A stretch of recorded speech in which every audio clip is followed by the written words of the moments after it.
నమస్కారం. ఈరోజు గుంటూరు బ్రాడీపేట 4వ లైన్లో రైల్వే ఫ్లైఓవర్ ఓవర్ బ్రిడ్జి మీద గుంటూరులో ట్యాక్స్ పేయర్స్ అసోసియేషన్ వాళ్ళు ఇక్కడ కనీసం సౌకర్యాలు లేకుండా రోడ్డు వర్క్ జరుగుతుందని చెప్పి కొంతమంది కావాలని ఒక దుష్ట శక్తులు అబద్ధ ప్రచారాలు చేసి హైకోర్టులో పిటిషన్ వేయడం జరిగిన విషయం అందరికీ తెలిసిన విషయం. గౌరవ జడ్జి గారు ఈరోజు ఒక అడ్వకేట్ కమిషన్ ఇక్కడ వేసి అసలు వాస్తవ పరిస్థితులు మీరు మెజర్మెంట్స్ ద్వారా ఏమేం జరుగుతుందనేది తెలియజేయమనగా గౌరవ అడ్వకేట్ కమిషన్ వారు వచ్చి వాస్తవాలని చూసి ఇక్కడ ఏం జరుగుతుందో తెలియపరిచారు. వారు అనేక విధమైన ఫోటోలు చూపించినా కానీ ఏమండి మీరు చూపించే ఫోటోలు ఇక్కడ లేవు కదా, ఇప్పుడు ఎందుకు దాని గురించి మమ్మల్ని హైకోర్టు వారు ఇక్కడ ప్రస్తుతం ఉన్న పరిస్థితులు ఏం జరుగుతుందని చెప్పమన్నారు. దాని ప్రకారంగా మేము చేసే దాంట్లో ఏమైనా తప్పు ఉంటే తెలియజేయండి అని చెప్పాను. ఇక్కడ చాలామంది భయభ్రాంతులు ఇక్కడ ఉన్న స్టేక్ హోల్డర్ని భయభ్రాంతులు చేసి డబ్బులు రావేమో లేకపోతే టీడీఆర్ బాండ్లు అంటే ఏంటో ఒక బూచి చూపిస్తున్నారు. ఇది గుంటూరు నగరంలో ఉన్న సుమారుగా 10 లక్షల మందికి సంబంధించిన ఓవర్ బ్రిడ్జి. ఈ జనాభా రోజు ఈ ప్రాంతం మీద నుంచి గుంటూరు 1 and 2 కానీ ఎటుకన్నా బయటకు వెళ్ళాలి కానీ మెయిన్ ప్రధాన కూడలి.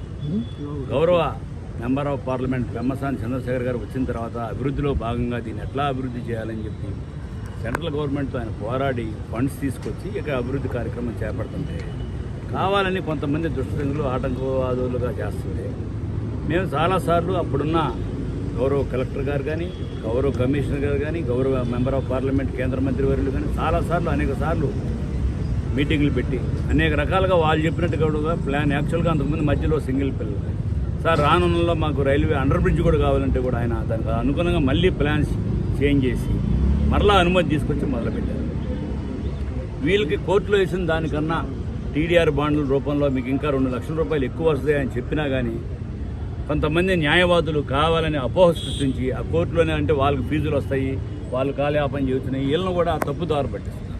నేను ఇప్పుడున్న అంబికా షోరూమ్ వాళ్ళ దగ్గరికి కానీ ఈ స్వస్తిక్ ఫైనాన్స్ దగ్గరికి కానీ ఒక 5 సార్లు వచ్చి బాబు గవర్నమెంట్ నీ పేరుతో టీడీఆర్ బాండ్ ఇస్తుంది, నీకు బాండ్ కాదు క్యాష్ కావాలంటే నువ్వు వేసిన సుమారు 18 లక్షలు ఒక దానికి మాకు క్లెయిమ్ రావాలని వేశాడు. టీడీఆర్ బాండ్ రూపంలో నీకు 19,90,000 రూపాయలు వస్తుంది. అంటే నువ్వు హైకోర్టులో వేసిన దానికన్నా 1,90,000 రూపాయలు అదనంగా నీకు వస్తుంది. మీ అడ్వకేట్తో దీన్ని అర్థం చేసుకొని మీకు ఇబ్బంది లేకపోతే మీ అకౌంట్లో డబ్బులు వచ్చిన తర్వాత టీడీఆర్ బాండ్ మీద సైన్ చేయండి అని కూడా మేము ఆదేశాలు ఇవ్వడం జరిగింది. కానీ అడ్వకేట్లు వాళ్ళు ఫీజులు వాళ్ళని ఇబ్బంది పెట్టాలని లేనిపోయిన ఇక్కడ డెవలప్మెంట్ని ఆదుకోవాలని ఏదో ఒక మనసులో పెట్టుకొని దీన్ని చాలా అడ్డంకులు క్రియేట్ చేస్తుంది. ఇది మంచి పద్ధతి కాదు.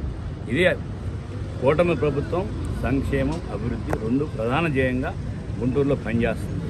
గుంటూరులో కాదు రాష్ట్రం మొత్తం పనిచేస్తుంది. దానిలో భాగంగా ఈ డెవలప్మెంట్. దీనివల్ల కొంతమంది వ్యాపారస్తులు నిజంగా ఇబ్బంది పడుతున్నమాట వాస్తవం సత్యం. వారికి మొన్న గౌరవ కేంద్ర మంత్రి వాళ్ళు వచ్చి ఈ షాప్ ఇక్కడ తీసేస్తే వీళ్ళకి ఎక్కడ మన మున్సిపల్ కాంప్లెక్స్లో కట్టిస్తే మళ్ళీ బాగా సాగుతాయి, ఇట్లాంటి వాళ్ళకి ముందుకు ప్రాధాన్యత ఇవ్వమని కూడా చెప్పారు. వారు గౌరవ కమిషనర్ గారికి ఆదేశాలు కూడా ఇచ్చారు. ఎంత వివరంగా వీళ్ళని ఇబ్బంది పెట్టకుండా వాళ్ళకి రావాల్సిన డబ్బు కన్నా ఎక్కువ ఇప్పిస్తున్నా కూడా ఈ ప్రజల్ని అనేకంగా భయభ్రాంతులు చేస్తున్న అడ్వకేట్లను దుష్టశక్తుల్ని మేము ఇట్లాంటి పనులను ఖండిస్తూ తప్పకుండా మీరందరూ సహకరించండి. అతి తొందరలో సుమారు 1 year లోపు ఈ బ్రిడ్జిని కంప్లీట్ చేస్తామని చెప్పి ఈ మీడియా సోదరు ద్వారా తెలియజేస్తాం. వాళ్ళు ఇంకోటి అడిగారు మాకు ప్లాన్ పెట్టమని చెప్పాను. తక్షణం మేము R&B వాళ్ళకి ఆదేశాలు ఇచ్చాం. రేపు మార్నింగ్ లోపు ఇక్కడ ఏమైతే DPR అప్రూవల్ అయిందో ఆ ప్లాన్ కూడా సబ్మిట్ చేస్తాం. అందరికీ నమస్కారం.